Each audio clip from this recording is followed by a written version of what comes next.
આજના વ્યસ્ત જીવનમાં લોકો લાંબા સમય સુધી ઊભા રહેતા અથવા સતત એક જ સ્થિતિમાં કામ કરતા હોવાથી અનેક સ્વાસ્થ્ય સમસ્યાઓ વધી રહી છે. તેમાં સૌથી સામાન્ય અને ઝડપથી વધતી સમસ્યા છે વેરિકોઝ વેન્સ. ખાસ કરીને પગની નસો ફૂલી જવી, વાંકી-ચૂકી દેખાવા લાગી, દુખાવો થવો અને ભારેપણું અનુભવવું જેવી તકલીફો અને ઘણા લોકોમાં જોવા મળે છે. નવસારીના આયુર્વેદિક ડૉક્ટર એવા ભાર્ગવ તન્ના સાથે વાતચીત કરતાં તેમણે જણાવ્યું હતું કે વેરિકોઝ વેન્સ થવાનું મુખ્ય કારણ પગની નસોમાં રહેલ વાલ્વ નબળા પડી જવા. સામાન્ય રીતે આપણા શરીરમાં લોહીનું સંચરણ હૃદય તરફ સતત ચાલતું રહે છે. પગ સુધી પહોંચેલું લોહી ફરી ઉપર તરફ જવા માટે નસોમાં રહેલા નાના વાલ્વની મદદ લે છે. પરંતુ જ્યારે આ વાલ્વ નબળા પડે છે અથવા યોગ્ય રીતે કાર્ય કરવાનું બંધ કરે છે, ત્યારે લોહી ઉપર જવાને બદલે નસોમાં જ એકઠું થવા લાગે છે.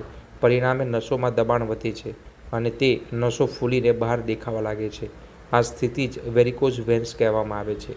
ડૉક્ટર ભાર્ગવ તન્નાએ વધુ જણાવ્યું હતું કે આ સમસ્યા ખાસ કરીને એવા લોકોમાં જોવા મળે છે જેમણે રોજિંદા કામ દરમિયાન લાંબા સમય સુધી ઊભા રહેવું પડે છે, જેવા કે પોલીસ કર્મચારીઓ, વોચમેન, સેલ્સમેન, વેઇટર, શિક્ષકો, ફેક્ટરીમાં કામ કરતા મજૂરો તેમજ દુકાનદારો જેવા લોકોમાં આ તકલીફ સામાન્ય બની રહી છે. લાંબા સમય સુધી એક જ સ્થિતિમાં ઊભા રહેવાને કારણે પગની નસો પર વધુ દબાણ પડે છે અને ધીમે ધીમે નસોની કાર્યક્ષમતા ઘટી જાય છે. આ ઉપરાંત વધતું વજન, કસરતનો અભાવ, લાંબા સમય સુધી બેસીને કામ કરવું, ગર્ભાવસ્થા, ઉંમર વધવી તેમજ જીવનશૈલીમાં બદલાવ પણ વેરિકોઝ વેન્સના જોખમને વધારવા પરિબળો માનવામાં આવે છે.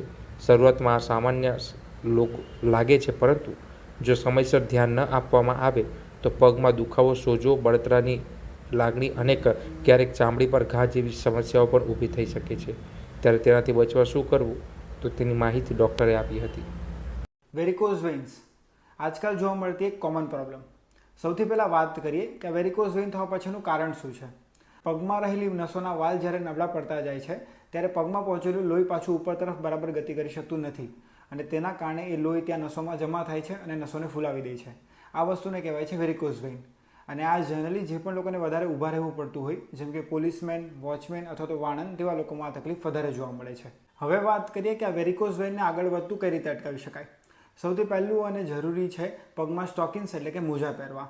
સ્ટોકિન્સના કારણે પગની નસો બંધાયેલી રહે છે અને તેમાં લોહીનો ભરાવો નથી થતો. બીજું, રેગ્યુલર એક્સરસાઇઝ અથવા તો સાયકલિંગ કરવું. સાયકલિંગ અથવા તો એક્સરસાઇઝના કારણે પગની નસો મજબૂત થતી જાય છે અને તેમાં લોહીનો ભરાવો ઓછો થાય છે.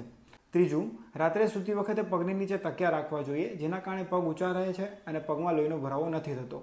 દિવસ દરમિયાન જો વધારે બેસવાનું થતું હોય તો સામે એક ટેબલ રાખવું જોઈએ અને પગને ટેબલની ઉપર રાખવા જોઈએ. ચોથું અને સૌથી ઇમ્પોર્ટન્ટ છે આયુર્વેદમાં દર્શાવેલ અભ્યંગ, એટલે કે પગમાં નીચેથી લઈને ઉપરની દિશા તરફ માલિશ કરવી જોઈએ, જેના કારણે પગની નસોમાં જે લોહી ભરાયેલું હોય છે તો એ ભરાવો પણ ઓછો થાય છે અને તેલના કારણે ત્યાંની નસોને પણ બળ મળે છે અને જેનાથી વેરિકોઝ વેઇનને આગળ વધતું અટકાવી શકાય છે અથવા તો જો ઇનિશિયલ ફેઝ હોય તો તેને ટ્રીટ કરી શકાય છે.